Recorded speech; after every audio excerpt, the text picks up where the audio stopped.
Hello and welcome to One Tech World. My name is Carlotta and I'm a partnerships and alliances professional in the tech world. I work for a global commerce organization.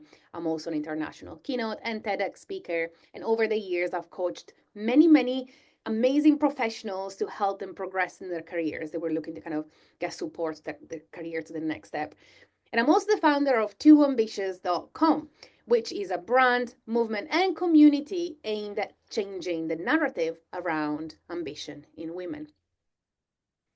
Too ambitious. How many of you have heard that before? Or maybe you've even been called it yourself. It's funny, isn't it? Imagine you're in a meeting. A man confidently presents an idea. He's called assertive, visionary, and maybe even a natural leader. Now, picture a woman doing the same. There's a pause. Someone shifts a little bit uncomfortably on their seat. The words used, a bit much. Too aggressive. And one of my personal favorites, too ambitious. And maybe you even thought that yourself, too. When a man is ambitious, he's a go-getter, a leader. But when a woman is ambitious, it often comes with a warning label. Too aggressive, too intense, selfish, out for herself. Just too much. So today, we are going to challenge that. We're going to explore where this bias comes from, why ambition can be a force for good, and how we can change the way we talk about and support ambitious women. Because really the real question is, too ambitious for what? That's the real question, right? Too ambitious for success, for leadership, for making an impact, for setting high standards, for aiming higher than her counterparts. Is that what she's too ambitious for? A research by Women of Influence Plus found that almost 90% of women worldwide are penalized and undermined because of their achievements at work, which proves there is an underlying issue with this topic. We see this play out in meetings, in job interviews, and even in casual conversations, right? Like a man speaks up, he's confident. A woman does the same, she's a bit too much. Truth is that this isn't just perception. Studies show that ambitious behavior in men is seen as positive, but in women, it triggers somehow discomfort and this sense of unlikability, to put it nicely. Which is very odd because, according to a research run by McKinsey, companies in the top quartile for gender diversity on executive teams are 25% more likely to have above average profitability compared to companies in the bottom quartile, indicating that organizations with more women in leadership positions tend to have better financial results. And studies also show that companies with a higher percentage of female executives are more likely to outperform those with fewer women in leadership roles. And when it comes to tech and startups, we see similar trends. A recent study called Women Founders in European Deep Tech Startups, led by the European Institute of Innovation and Technology, illustrates the current gender finance gap in investments and the challenges the women founders face to access the adequate resources and sources of funding to grow their businesses. The percentage of total funding going to deep tech startups with women founders really stands at only 11.4%. But let's unpack the why behind this. There's research that proves this bias. A Harvard study took two identical resumes, one with a man's name and one with a woman's. The man was described as impressive. The woman, a little intense. We've been conditioned to believe that women should be warm, always likable, always collaborative and agreeable. But leadership often requires confidence, decisiveness, and drive. The problem? When women display those same leadership qualities, they tend to be judged more harshly. Why is that? This isn't just a HR issue, it's woven into our culture. From fairy tales to boardrooms, we've been taught that a woman's success should be balanced with being nice and that an openly ambitious woman, well, she's just out for herself, really. And I mentored and coached so many women over the years with truly varying backgrounds. And this was a shared experience, a common denominator, which really drove me, to start Too Ambitious in the first place. So, how do we break free from this double standard? Let's flip the script. Because ambition isn't just about personal success, it's about creating change. And shall I dare to say, change that can impact a company mission, an organization, a community, and even beyond. Although I was also talking about, a different topic with a friend the other day, she asked me a very interesting question.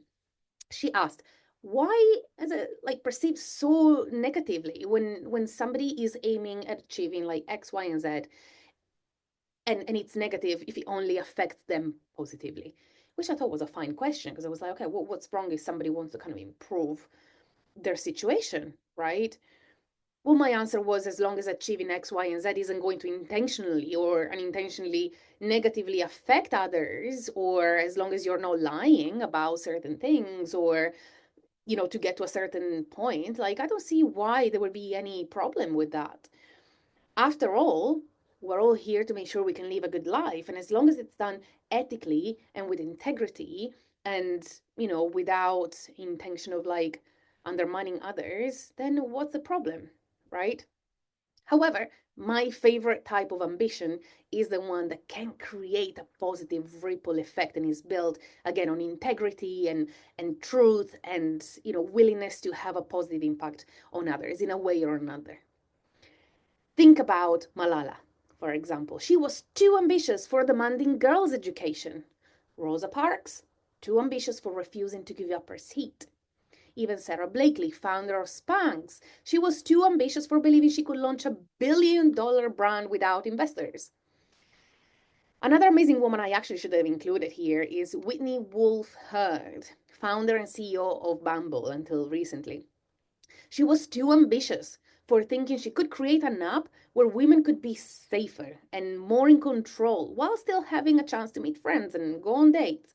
And this to me is like a great example where ambition not only positively impacted Whitney's career, as she became the world's youngest female billionaire when she took Bumble public. Her ambition, drive, grit, resilience, determination, confidence led to millions of women choosing to take control back and date in a safer way, as Bumble is considered one of the safest dating apps for women out there. So all these women didn't let the labels stop them. And their ambition didn't just serve them, it changed industries, societies, and futures. That's the power of ambition when it's unleashed. And this is where it gets a little bit frustrating, because women are expected to be kind and warm and collaborative, but leadership demands confidence, directness, and in many cases, assertiveness. The problem is that when we show these leadership traits, then we face a penalty. We're told that we're too bossy, too difficult, not a team player, because we are breaking gender norms. And people don't always like it. And we as women often feel the same, by the way, because we've also been conditioned not to like these circumstances. So it all comes down to self-awareness and always checking in with ourselves as to what we're feeling this way, and challenge others as well to try and understand what's driving their perception. There might be some legitimate reasons or circumstances that justify our behaviors. For example, maybe somebody inflating achievements, or, kind of lacking a bit of integrity to try and get ahead and maybe lie about some achievements. And this goes both for men and women, by the way. However, when we check in with our feelings, we need to seek the why behind them. And we'll often realize when we do that the issues usually sits with our own biases and not with the person at hand. Have you noticed how, we rarely even hear the phrase difficult man? And again, this isn't a challenge I'm throwing at men or an issue that is attached to men, not at all. In fact, ironically, in my career, I was often more sponsored by men than women, but rather it's a challenge with how we collectively think and see and perceive ambitious women whom we work with. And this is called double bind. Women are told to be strong but punished when they are. They are told to ask for what they think they deserve, but then they're punished when they do so. And if they try to soften their ambition to fit in, they risk being overlooked. So it's a no-win situation. In tech, where I work, women in leadership are still the exception generally, not the rule.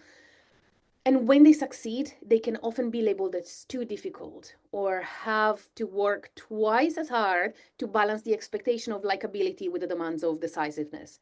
And to this point, why can't anyone be both ambitious and likable, right? This to me goes back to the ability of having a positive effect on others as well as, kind of move our career towards our goal. The importance of giving back, the importance of creating this ripple effect of positive goodness that can not only impact our own lives, but also those of others. So, as we wrap up, how do we change this narrative and flip the script? It starts with action, both at the individual and an organizational level. For individuals, think about amplifying other women. When you see a woman making a great point in a meeting, support her. Correctly attribute her ideas, for example. Own your ambition. If someone calls you too ambitious, then ask them, like, too ambitious for what? If a woman or anybody from a minority group in your network is going for a promotion, advocate for them. Mention their achievements to decision makers.